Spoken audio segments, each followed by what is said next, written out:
Yes, we welcome you back. It is Inside Boxing Live, presented by PPV.com. It is Dan Canobio. It is Chris Algieri.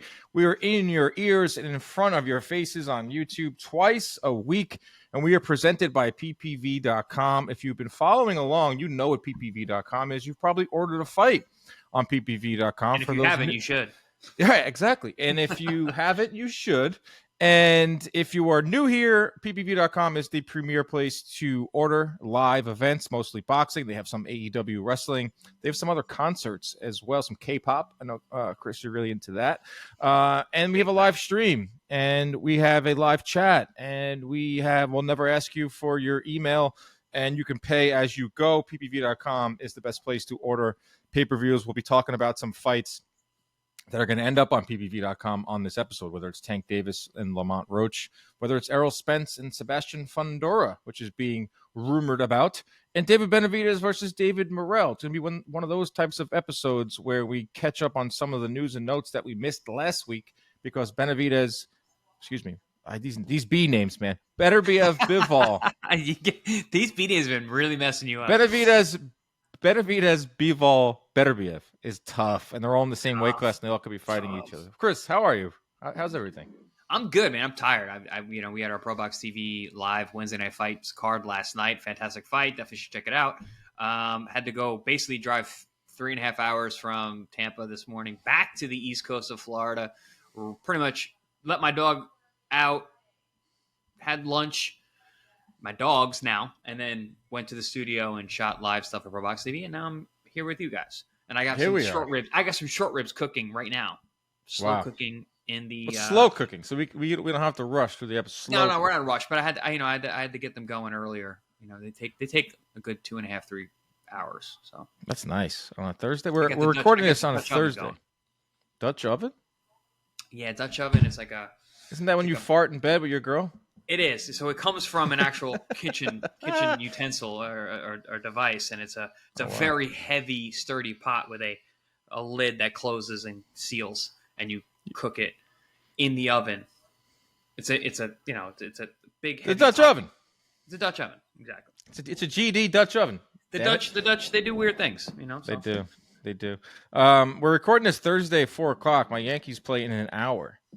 They are currently 2 games up on the Guardians. New York is buzzing right now. You bought a stake in the team. It's your Yankees. You bought a stake. My Yankees. Things are going good over here for Dan Canobio, guys. Yeah, inside boxing. It's the best time of the year. The Mets. If you're a Mets fan, they're also alive. I don't know when you're going to watch or listen to this. They're playing the Dodgers. Boxing is alive. We're traveling all over the place. We're watching the Yankees. New York is alive. It's a great time. The Knicks are about to start. The Rangers are about to start. Boxing is buzzing, and we're going to preview a fight right now. That's going down the 154-pound division. Tim Tszyu is fighting Bakhram Murtazaliev, who... No, I messed his name up. I should call him Bakhram. Bakhram. Now you messed me up. Because I've been saying it for the past 2 weeks. Because you had Murtazaliev, but it wasn't. It's Bakhram. And I'm about to talk about how much he was disrespected in his last fight. Murtazaliev, yes. And he's respected actually in the PBC commercial. They don't have his first name. It just says Murtazaliev. It's Tim Tszyu versus Murtazaliev. It's like, come on, dude. His name's Bakhram. The easiest part of his name is his first name. Bakhram. I'm going to continue to call him that on this episode. But Murtazaliev is the 154-pound champion from the IBF. This guy beat Jack Culcay. Stopped him. Very difficult thing to do. Jack Culcay is a nightmare for everybody who's fought, Boo-Boo included. Throws 100 punches around, averages 90 punches thrown around over his last 3 fights, 6 foot with a massive wingspan. Big boy. And he's going to give Tim Tszyu everything he can handle. We love Tim Tszyu on this show. I think boxing fans are starting to understand who Tim Tszyu is. Kind of telling the Saudis, hey, I don't need you. I'm going to go fight in the U.S. I'm going to cut my head open against Sebastian Fundora, and I'm not going to quit. I should have, but I'm not. There's no rematch clause. He shouldn't even took that fight, Dan. If you really look at the whole timeline, right? So he comes to the States.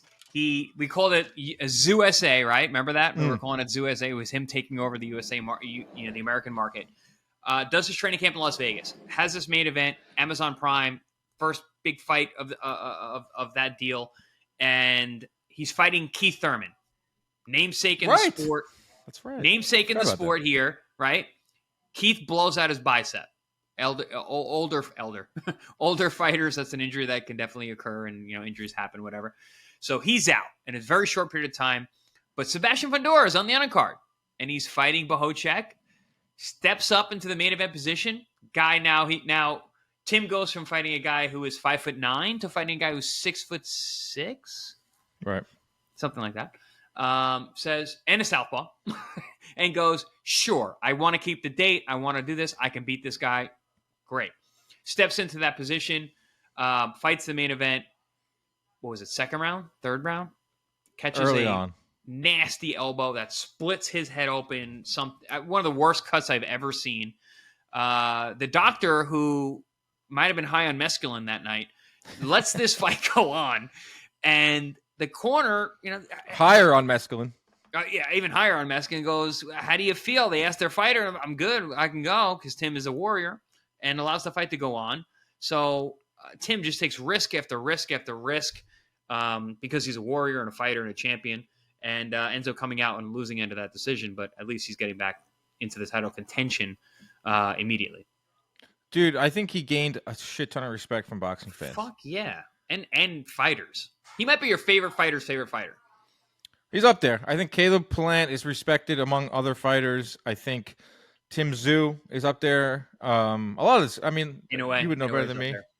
In a way, but just like the way these guys move. I mentioned Caleb Plant because, this dude's always getting slapped. He's getting fights, and people are messing with him. He fought Canelo, he fought Benavidez, never really made excuses.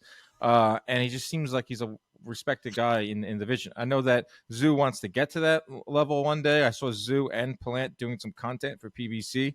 I actually watched Caleb Plant's fight with Tim Tszyu on the set at Canelo's fight. As I was doing some stuff for PBC, and Tim was there as a fan. And what I did notice awesome. There is that Tim isn't much taller than me. And I'm going to be honest with you guys. I'm not that tall. I'm about 5'9" on a good day. Tim's like seeing eye to eye with me. And this, and you're 5'9" on a tall day, buddy. 5'9" on dating apps. 5'8", 5'7" in real life. Right. The girls are very disappointed when I show up on the date. He is a small 154 pounder, or not a small, but it's just that Bakhram is tall. This guy's 6 foot. But my point being is that Tim Tszyu is very well respected. That fight with Fundora, yes, didn't turn out for his for him moving on to some of these bigger names. So who knows if he would have got Crawford with the way Crawford's moving and the way he's just waiting for Canelo. The Ortiz fight doesn't seem like that's going to happen because Ortiz is pretty much aligned with Saudis and Golden Boy, and it's very clear that Tim Tszyu wants to fight in the U.S. and is very loyal to PBC, who has really not dabbled into the Saudi cards and all that. All that being said, I think this is just going to be a fun fight because if you don't know who Bakhram is, we just told you, throws a lot of punches. He's a very active fighter. We'll see if he throws 100 or 90. He had to throw 90 around or 100 around against Kolke in the 12th and final round of that fight before he stopped him. It was it was a close fight, and he opened up the offense and threw close to 100 punches, and he's very active. He's got a good jab. He's shifty. I mean, this is going to be a really tough fight. So we're singing the praises of Tim Tszyu because he took a tough fight in Fundora, and now he's got another one. He's right back into the title picture, and that's where you want Tim Tszyu because he's a big name, and there's some other names that we'll go over in just a bit. But this is not going to be an easy fight. No. And I've been saying that for a little while now based on the height and the power of Murtazaliev. But then randomly, I am in Plant City and I'm at my favorite cigar bar. And up on the TV, there's boxing. What else am I going to do as a boxing fan? I go, I'm going to watch this. It's the Kolke Murtazaliev fight. Round one. What? Yeah. At a cigar lounge? At a cigar lounge. Round one. I had one. to search for that thing on like YouTube, the depths of YouTube. It randomly comes on. And I'm like, oh, there we go. I'm watching this fight. And I take a video of it, and Murtazaliev is a super hyper aggressive guy. I send it to Paulie Manaje. I go, this guy's a nightmare. And he comes back, he goes, yeah. He's like, that's a big, strong, aggressive guy. I'm like, yeah, this is going to be a fight, guys. It's going to be a fight. I think it's actually going to be pretty ugly because Murtazaliev doesn't have great balance. He's hyper aggressive. He throws that right hand with bad intentions. and the height differential can be kind of funny. And Tim wants to be in the inside. You know, he's a shorter guy. He likes to get in the inside. He's very good in the inside, and he's very good at middle distance. But Murtazaliev, his judgment of distance is a little funky. So he's like an awkward strong guy, which are really, really tough guys to fight, especially when you're fundamentally sound the way Tszyu is. This is going to be a very interesting fight, and I don't think it's going to be a pretty fight either. Well, if anyone is looking for some solace there for a Tszyu backer, I mean, he was piecing up Fundora before he got cut. Fundora's 6'6". Correct. Like he knows how to get inside. But Fundora doesn't punch like Murtazaliev at all. Right. This guy can punch. Has better power. Yeah, Fundora's more of an accumulator. But the thing with Tszyu is he knows how to get inside, and he got Fundora's down probably like midway through the second round. Yeah, even closer to that. I mean, he was landing right hands like crazy, like right away.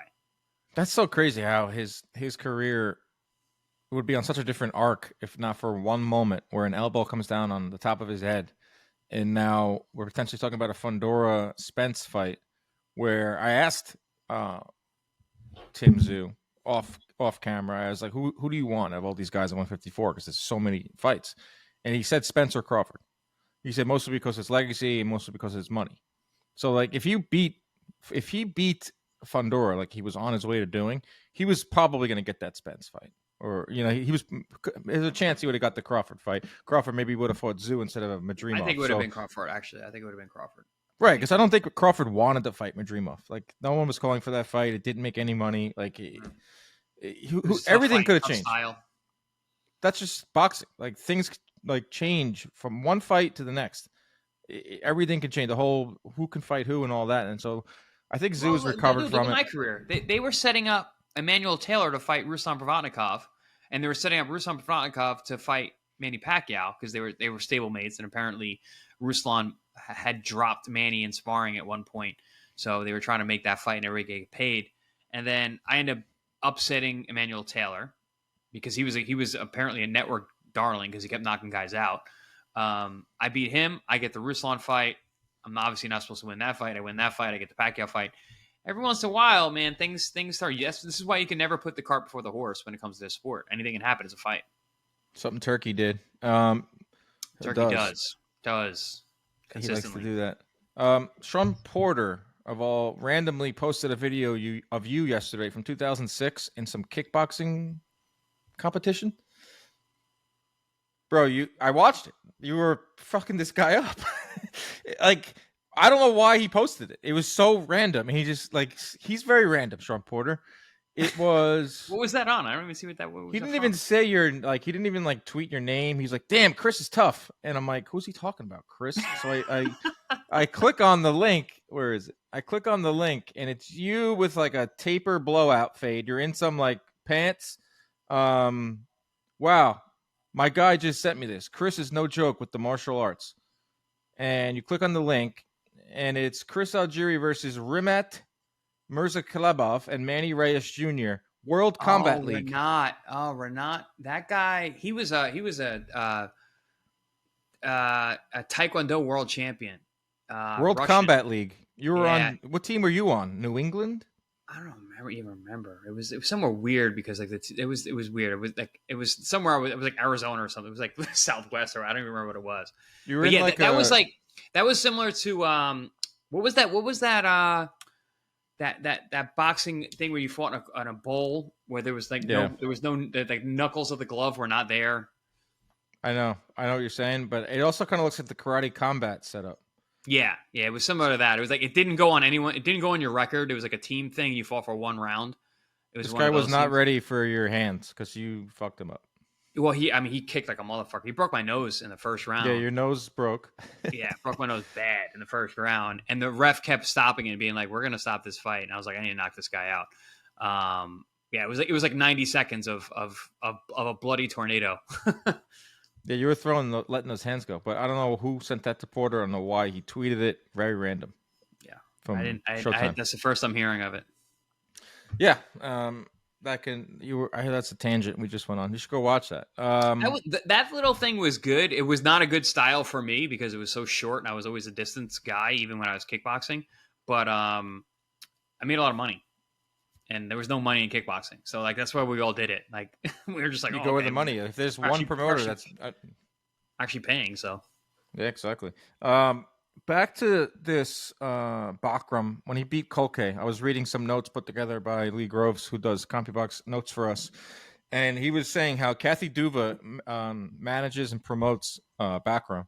And 45 years she spent in this business as a Duva, and you know what that name means in boxing. And she said she's never cried after or during or after a fight because of a result, like happy tears, and she did for Bakhram because the guy has been through so much. He's been the mandatory going back to when Jermell Charlo was champion at 154. So he had to deal with all that, waiting for his chance, waiting for his shot. While he took a bunch of step-aside monies, right? Yeah, apparently. He did. He took some step-aside money, but he was also wanted to get in there and fight to make some real money. But for this fight with Kolke, they won a purse bid. They got the fight, but they treated him like he was, even though he was the number one, he was the top contender. He was the B-side in this fight. They put him in Germany to fight Kolke. Yeah. Right. They put him in bad hotels. They made him train during Ramadan, which he had to flip upside down his schedule. He was like sleeping during the day, training through the night, just to put every disadvantage against him. And a little side note, that Kathy Duva said, this is such a great guy, and he put up with so much, and he got the win, and now he gets a big fight on Amazon Prime. It's free too. This is part of Amazon's against a big name guy. Absolutely, this is huge. This is why you put up with all that 2-3 years of inactivity. That's what he has going against him. He has one fight since December of 2022. That's not great, but he had to put up with a lot of the nonsense of boxing. But this fight is on Prime Video, not pay-per-view. It's a regular Prime. It's the first installment of that. What the PBC was promising when they made this deal was that there were going to be some fights on regular Prime. I think Brian Campbell's on the call, Custer.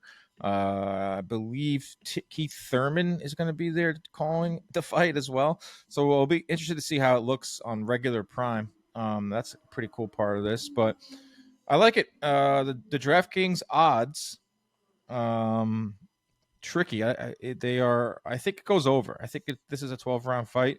The over is 10.5.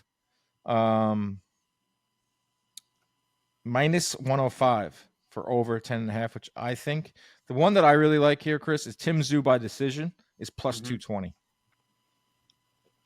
Yeah, I think it's a distance fight. I think Tszyu should get the win, and you get plus money for that. So that's pretty good. I wrote an article on this for my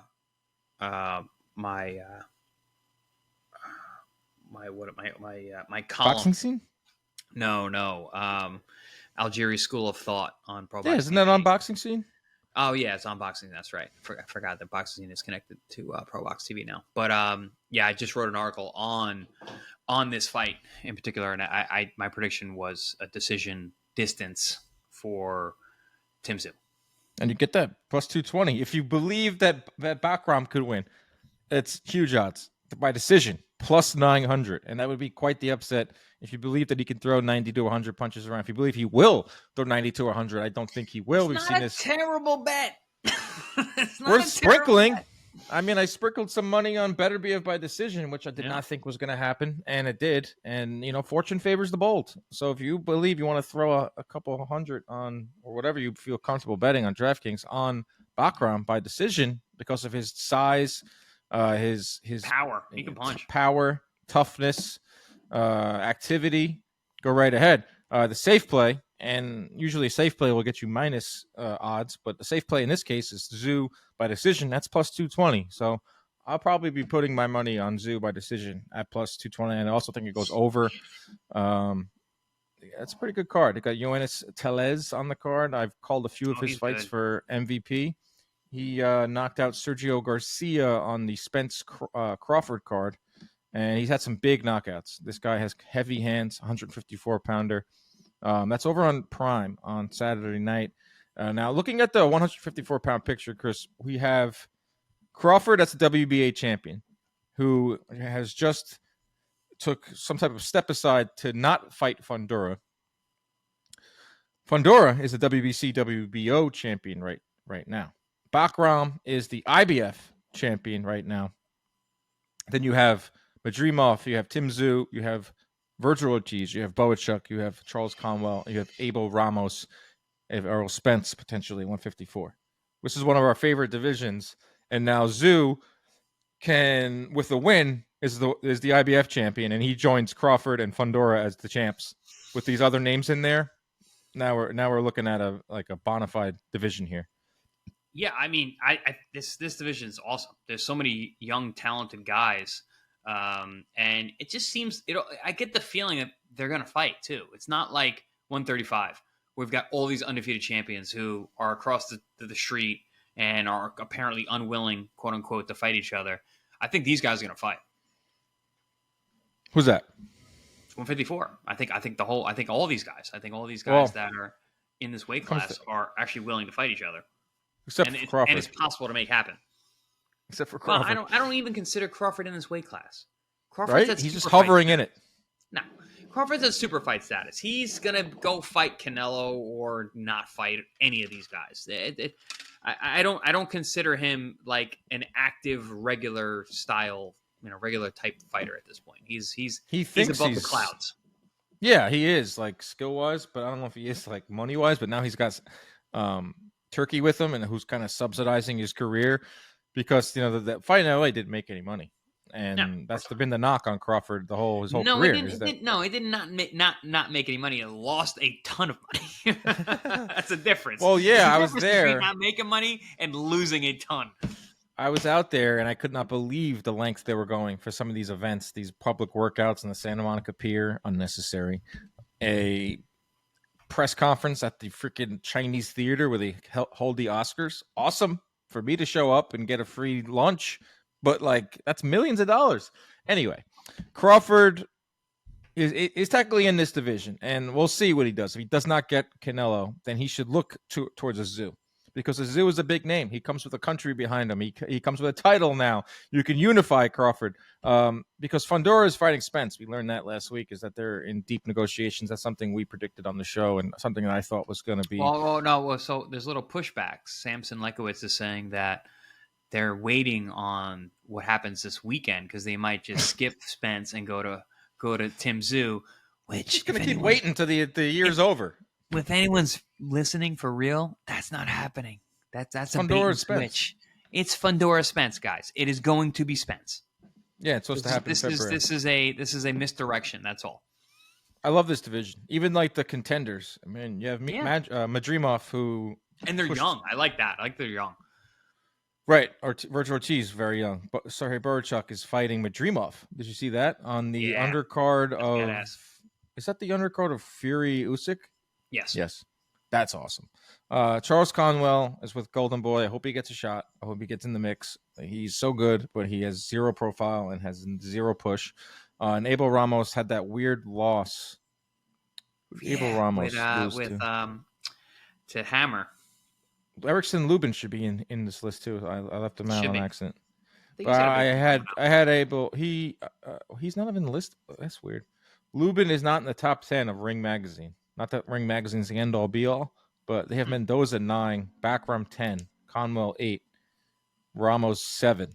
I feel like Lubin should be in there. He technically beat Ramos. What do you mean technically? No, he did beat Ramos. He's got a win over him. But I don't think he won. But I don't either. Enough. But he still doesn't matter. He's a win over him. Wouldn't you say Lubin's better than Brian Mendoza? I don't know. Mendoza's really turned himself around. He's good. He isn't Mendoza's two biggest fights he lost. I thought he was okay, and then his last couple performances, he looked really good against Tszyu. I thought he boxed really well. Tough as hell.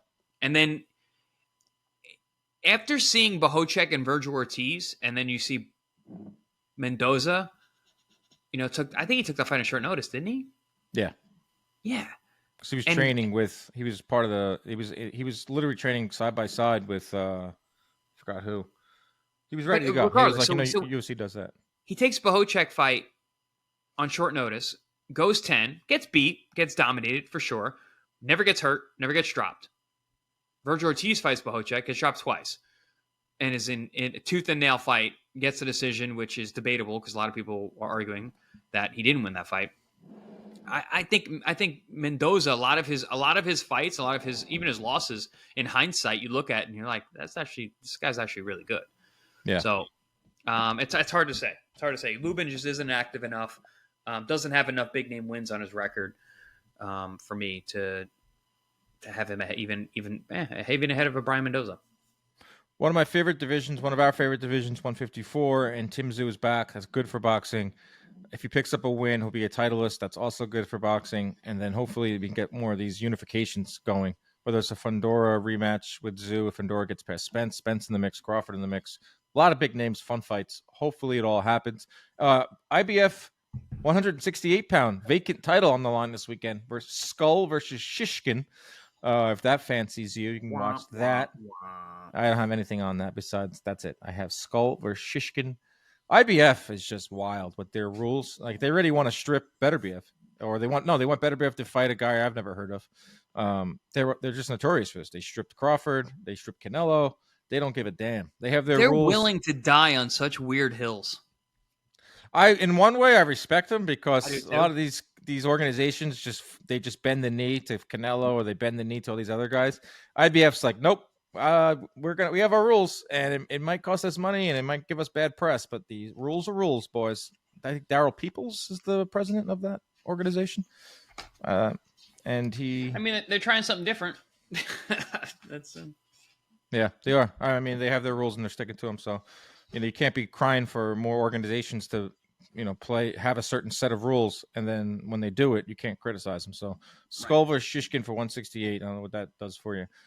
Over the weekend, there was like 3 nights of Japanese boxing, which was awesome on ESPN Plus. Christina Ponce they weren't nights; they were mornings for us. Yeah, nights for Tokyo, which is just on fire right now. Like Japanese boxing right now is awesome. Which I'm not mad at. The fighters are good. I know. They're all amazing, and they're all action fights. Yep. Junto Nakatani picked up a knockout win once again, and Takuma Inoue lost, which is Naoya Inoue's brother. And if you've been following the Naoya Inoue arc of what's next for him is, this fight in Japan. He's going to fight in USA in May, and we all want to see Nakatani fight Inoue. But Naoya Inoue said, all right, beat my brother first. This is like some WWE stuff. Beat my brother first. Wait, he said that? Yeah. Oh, I mean, listen, I love that storyline. That was I actually said that. That makes a lot of sense. I didn't realize he said it. That's funny. It's gone, though, because Inoue lost. Takuma Inoue lost. I don't know. No, I don't think it's gone. I don't think it's gone. Does he have to have a title to fight Inoue and keep that storyline going? No. I mean, sorry. No. Excuse me. Have a title to fight Nakatani? Absolutely not. They just bring to what is it? I'm sorry. Inoue's brothers, Takuma. I was going to say Takami. Takuma to Las Vegas and fight in the undercard with his brother. So you got Naoya Inoue as a main event. Main undercard is going to be Nakatani versus Takuma. And then if Nakatani wins that fight, and then we make that Inoue fight in the fall. They could. Right? He doesn't need to have a title. Doesn't have to have a title. Why? No, I don't think it necessarily matters. But there are some people out there that want to see Nakatani unify with the other champs at 118, which is Raisuke Nishida, Shiya Satsumi, and Yoshiki Takai. Those are the champs at 118. So the belts are all spread out at 118. Nakatani is the cream of the crop. He's top 10 pound for pound. He's probably 10 or 9. He gets knockout wins, and we're building towards this Inoue fight, I think. And Chris, I wanted to get your thoughts on this because Inoue's at 122 for how much longer, we don't know. Bam Rodriguez is at 115 pounds, but has fought at 118 and can fluctuate and is a growing young man. Then you have Nakatani, who is at 118. So Nakatani could go to 122 to fight Inoue, or he could fight Bam Rodriguez at 118. All these fights are like can't miss, mouthwatering, probably some of the best fights you could make in all of boxing. Out of all those, which one do you want to see the most? I want Nakatani and Inoue. Yeah. I think that fight makes a lot of sense. I also think that Nakatani has the skills, the style, and the flair to actually win. I really think that he can beat Naoya Inoue. I'm not saying he will, but he has what it takes to do it. Yes, and then but if you don't get Inoue Nakatani for some reason, which I think the plan is to build that up towards Japan sometime next year. Bob said that. Bob said that was the plan. But the Bob father said, I forgot after which fight it was, but he goes, "We're gonna bring Inoue, we're gonna bring Naoya to Las Vegas in the spring, and then we're gonna have Nakatani on a card, and then we're gonna do Nakatani and Inoue in the fall." I think it's Gotta go to that. Gotta do that. Bob, I mean, listen, he's the Bob father for a reason. This guy, what he says goes. Yeah, absolutely. And if it doesn't happen, then Bam Rodriguez as a consolation prize for Nakatani or Inoue is amazing. Those three guys are intertwined at these lower weights, and they can all shift around. Bam Rodriguez is fighting on the undercard of Boots on November 9th, which is pretty cool. Boots is going to have to fight Karen again, which is just absolutely absurd. It's just the most pointless rematch in the history of boxing. We mentioned another IBF, IBF masterclass. I can't believe that. I honestly can't believe that Boots is fighting Karen again. This guy's career should be studied about how stalled. And even when he gets a new promoter, it stalls once again because Brian Norman prices himself out, gets hurt. The IBF, he Boots believes that his title's worth more, and holding on to his title means more, and I'll fight Karen again. It's just absolute. He's a Philadelphia fighter. One of the best Philadelphia fighters that's ever lived, Bernard Hopkins. He always spoke about how important those titles are. He said, if you get one, keep it. Do whatever you can to keep it. And Boots is following suit. It's unreal. It's crazy. But November 9th, I think they'll do another good gate, and Bam's on that card. But it's all starting to come together with Nakatani potentially fighting Inoue. Inoue's fighting Sam Goodman on Christmas Eve morning. I might go to that, Dan. I might be going. What is that? Christmas Eve? Christmas Eve. My parents are not happy, but still, I didn't even broach it to my mom. Because my one brother, I'm one of 5, and my one brother. Yeah, so they got a whole bunch of spares. They don't even need you. No, my one brother who alternate. My one brother is married. His wife is from California, and they alternate every year. And he's going to California this year, so my mom's already upset with that. She got hey, Mom, 3 other ones. I'm going to the Tokyo Dome. Well, not even the Tokyo Dome. Well, I'm gonna wait, Chris. I'm sorry. I'm gonna wait for Inoue and Nakatani. Can you blame me? Yeah, that's gonna be here, dude. I guarantee it. Really? I think so. That's dumb. I think they're gonna do it in LA at Dodger Stadium. I mean, that would be cool as hell, but I believe Nakatani Inoue belongs at the Tokyo Dome. I agree. But Inoue, when he comes here next May, do that in Vegas or wherever. I can't wait to see. I'll go to Vegas for that just to see Inoue. Did you see Inoue and Canelo hanging out? Yeah, that was a big talking point.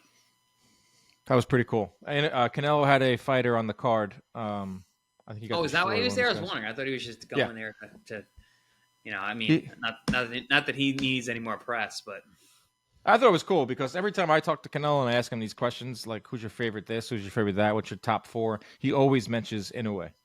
And he's your favorite fighter, I'm telling you. Yeah, everybody likes. He's always going Inoue or Gervonta, and he. It was he cool does like together. Canelo does like Gervonta. That's right. He does. He loves Gervonta Davis, and apparently Canelo. He loves Teofimo, who's going to be joining Canelo team. Apparently, who's now in litigation with Top Rank.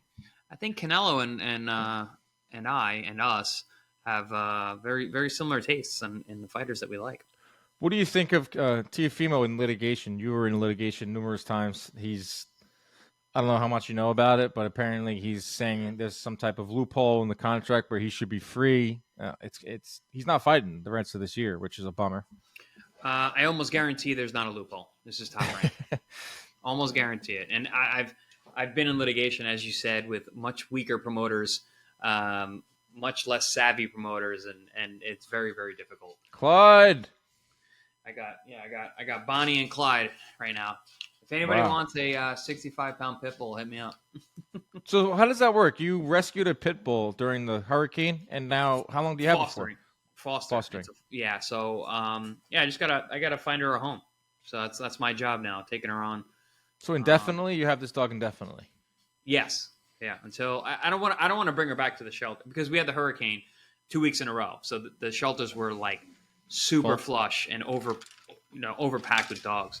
So I got an email, and they were like, "Hey, if you can take a dog, please do. It help us for the time being. But in the foster program they do there, you got to find a home." So she has no training whatsoever. Obviously, as she's sitting on my lap, but try and get her on a leash. Try and get her to be less needy, so she'll be an easier burden to handle. Living in that Algeria life, gonna have some of that short rib later too. Yeah, but she's a cute girl. She's a good looking dog. What a world! What a great life that this dog has. Should we end the show talking about some of these news and notes? Benavidez versus David Morrell was agreed upon for early 2025. I love this. It was a shocker. I think Benavidez was supposed to fight Jesse Hart. Dude, this is not a shocker. We talked about this on the show. I said this was going to happen. It's still a shocker. I think boxing, because when you watch two young fighters, it's just it goes against the business. It goes against the norms, sadly. When you have Benavidez and David Morrell, two undefeated young fighters under 25 going at each other, it's just you're left kind of like, whoa, like, I'm not used to this. So you're a boxing fan. Like, what's the catch? Is this actually good? But apparently Benavidez called up Al Heyman, called up PBC. Benavidez kind of reads will go on Instagram and he'll read the comments. And no one wanted to see him fight Jesse Hart. No offense to Jesse Hart. Like that's not a fight that people were clamoring for. People want to see Benavidez fight the top dudes. They want to see him fight Canelo. They want to see him fight Beterbiev, Bivol, Morrell, Benavidez. This is awesome. Both guys have one fight at 175. Benavidez fought Vadzik, and Morrell fought Hot Rod. I thought Benavidez looked really good at 175, and Morrell did not look great. But I don't think that's going to matter, or it shouldn't, as they head into this fight with against each other. Styles make fights. I had the chance to interview Jose Benavidez Sr., who I really like, by the way. He is a true fan of the sport, fan of fighters. He has an amazing stable. He's got Diego Pacheco, his Rayo Valenzuela. No, they're as of last night, they're no longer working together. Oh no, really? Yeah. Rayo put out a really nice tweet. It was like, "Hey everybody, hope you're doing well today. I just want to let you all know that myself and Jose Benavidez Sr. are no longer working together. No hard feelings." It was like the kindest, nicest tweet ever. But that's not surprising coming from Rayo and these guys. Yeah. But all right, well, that one less stud in their camp. But also we had Omar Saucedo fight last night. He knocked out Chris Colbert, or stopped Chris Colbert in a big upset. But they have some real studs, and we got to ask him about how this fight came about. Man, I just love the way David Benavidez moves. Like, he's just like, all right, I'm not waiting for Canelo. I'm just gonna fight the baddest guys around. When you want all the smoke, we asked him, like, is David frustrated? And Jose Sr. was like, no, he's not frustrated. He wants to fight everybody. It doesn't matter. And if it comes now, it comes later, it doesn't matter. We're willing to fight everybody. We're making good money. It doesn't matter. I was like, wow, that's perfect. I like it for a number of reasons. I think it puts pressure on Canelo. Everyone. Not that everything's about Canelo, but it puts pressure on Canelo. It makes Canelo kind of look bad, number one. Because these are two guys that everyone wants Canelo to fight at 168. Right. These guys waited around. Now they go to 175 to carve out their own path. Benavidez takes on Morrell. Morrell takes on Benavidez. It's very, very cool. Number two, they're not going to sit around and wait Benavidez's team for Beterbiev and Bivol, because they're supposedly going to fight again. And I know that they might fight three times, Dan. You want to know. Exactly. They might fight three times. And Benavidez's dad is like, I am really hoping we don't have another situation at 175 that we did at 168, where we're top mandatory contender, and Canelo is not going to fight us. I'm hoping that's not the case at 175, because that's why we're here at 175, is so we can get a shot at all the belts. And if Beterbiev and Bivol are going to be tangled up, or if they're not going to be willing to fight my son, it kind of breeds this narrative around Benavidez that no one wants to fight him. But Morrell does. And I would favor Benavidez. I think Benavidez is going to be the open up as a favorite, just strictly because he's just got more experience. But Morrell's tricky, man. It's southpaw with a lot of power, and I know a lot of people are going to look at that last fight, but it's not going to be easy for Benavidez. I mean, it might be a very close. Benavidez will be the favorite, but it's going to be close. Yeah, very, very close. I probably favor Benavidez because it's at 175. It was at 68. I may favor Morrell, honestly. I Speed? think he looks just. I think Benavidez struggling to get down to 68. I think took a little bit out of him, even though he obviously carries the advantage of being the bigger guy. And Morrell, I think, is just perfect for 68. I mean, just such an incredible physique for that weight class. The power, the length, the speed, all of that, everything. So I think at 75, I would favor Benavidez at 68. I mean, I might be blasphemy to say, but I may favor Morrell. He is fantastic. But regardless, I think this fight, whatever weight class it happens at, very, very tough fight, very, very close fight. I'm very happy that it's on the docket. I can't wait till we get there because you never know in this sport. But it's an exciting time. We got these young guys fighting each other. Yeah, it's awesome. Early 2025, there's like a slew of news between that. Fundora Spence looks like it's going to happen in like February of 2025. The Morrell Benavidez one is looking like January in Vegas. Fundora Spence could happen in Dallas, Texas. Like they have that, not the Big Jerry World. They have that other stadium next door. That's like a practice facility that Spence fought Ocampo at. Top Rank did a couple shows there. I think it's called the Star. I think it was Kovalev and Alvarez were there. Yeah. At the Star. So those are the next 3 events for PBC besides this Zoo fight. And I think they're going to add one more non-pay-per-view event on Prime sometime in December.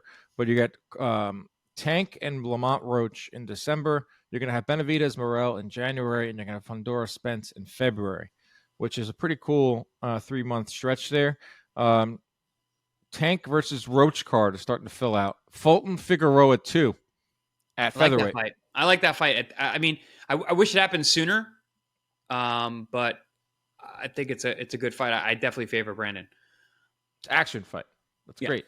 And potential it's repeater revenge fight too. Yes, a fight that is interesting for a number of reasons. I know you made a face when I said Alvarez and called it a later Alvarez, not Canelo. Oh, for what? For the fight that was at the Star. Right, gotcha. Charlo, there's a rumor that Jamal Charlo will return on the Tank undercard because it's in Dallas, Texas, where he is from, fighting Cornflake Lamana. Who I just like saying that name. Cornflake. Cornflake, nice kid. Been around for a long time.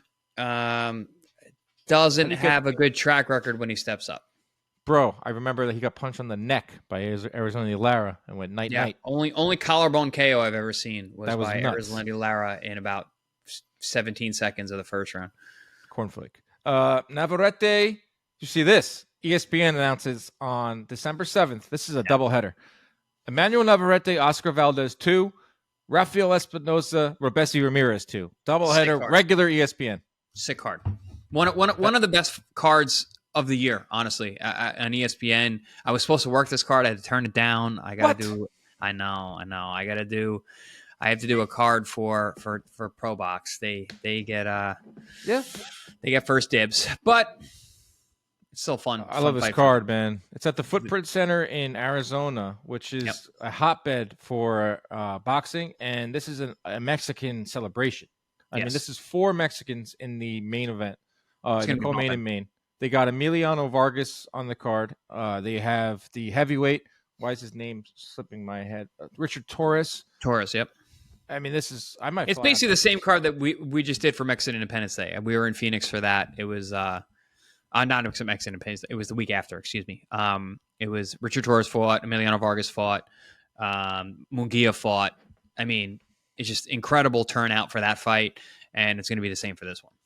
Awesome. Love the year is ending strong. Between that, Fury, Usyk, Tank fighting in December, potentially see Inoue fighting in December. Mm-hmm. This is awesome. I can't wait to watch that doubleheader. I don't know what you guys think about Valdez at this point, but should be a fun fight at least. I think Valdez is the favorite for me, even though he got pretty dominated in the first fight, and the fight was not as entertaining as we all expected. I think this one's actually better because based on both guys' past performances, I would favor Valdez. I think he's got momentum. Great fight, great doubleheader, great. Can't wait to see what that line is. That's gonna be an interesting line.